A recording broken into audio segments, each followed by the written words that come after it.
Her desire to speak stopped me from waiting for her next move. It told me that I can breathe. I can stop wondering. I could stand at attention and accept her voice as my command. Listen for her plan to the response she has. She said she wants to talk. That kind that only sisters know about, where it's safe to let it out. I said, let's go for a walk.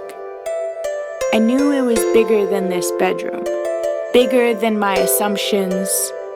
I've seen that face before and I knew it was saying something. She told me in that voice that demands action, the one that says softly, I am losing traction. It could have just been me though, little girl, always looking for a purpose. But the risk was worth it. I flew into my shoes, opened the door, and said, sister, after you. I remember it was still sunny.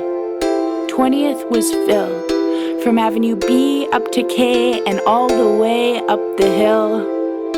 Where we live, it's lots of color and tots, of where can I go when I'm stuck in my thoughts. I love that we're here, and we get to make space to clear out our day for all our teenaged angst. My sister is smiling. I can see she feels it too. There's this place where we sat. I think about it when I try to forget that my sister and I were little girls one time. When we'd follow Mom up and down the same street. The police called it the beat, but we didn't mind. We loved this long road, 'cause we were always together. Imagine 2 little girls and 1 little mother. She'd always have something up her sleeve that we liked. She'd make the longest days short with a comforting night. With the ease of her mind in absolutely no time, Mom would always find a way to keep the goblins away, to keep Sis and I safe, to make sure we could play, to use our imagination and to have good dreams. Mom always knew what we needed, it seems. When things got different, you know how it goes. My sister got quiet, it's like she just froze. The darkness became darker on this long, lonesome road. I spent 2 years in the house on my tippy toes. She spent 2 years in her head. We both had nowhere to go. No more talks, no more walks, no more skipping rope. That's around the same time I found my own woes. My sister became my example of strength and grit. The scars on her wrist told me she's passionate. She said they mean she doesn't give a shit, but I know she does, 'cause she doesn't quit. And all that time that she was sad, I learned as much as I can. I found some people who liked me, who extended their hand. They listened to my stories and they helped me make a plan to make something of myself and to make sense of this land. I knew she'd come back when she was ready to speak, but it hurt me to see she thought she was weak. My new friends helped me though. They showed me the smudge. They taught me how to listen and how not to judge. They told me my sister is powerful. I agreed. But then they said I was too, and that I couldn't believe. But eventually I did, because I liked them, and they made me feel heard. They told me their truths, and they stayed true to their word.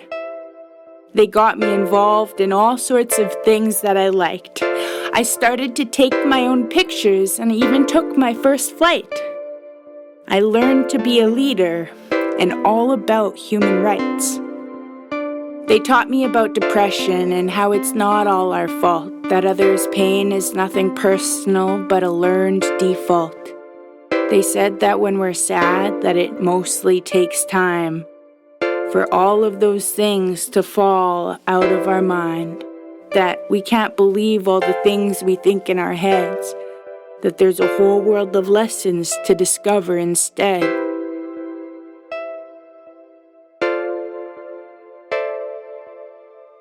We sat on the grass. We were both silent. All we could hear are those familiar sirens. The chaos is normal. It's just how it is. It's how it's always been since we were all kids. We like to watch the people, so that's what we do. We know who's cousins with who and who's in what crew. We know what to wear, and we know what we can't.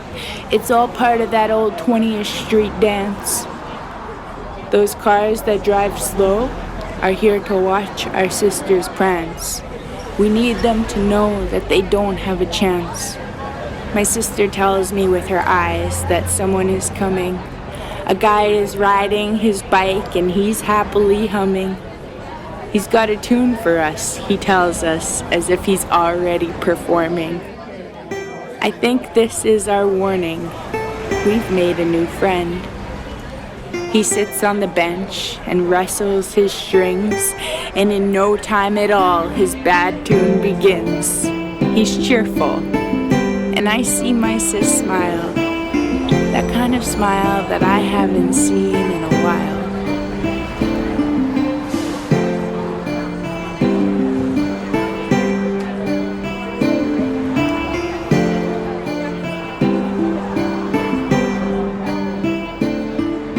We don't have to speak to know what we're saying. This man is giving us medicine with the music he's playing. We are smaller than him, but not smaller to him. We are all small together, just lost in his hymn.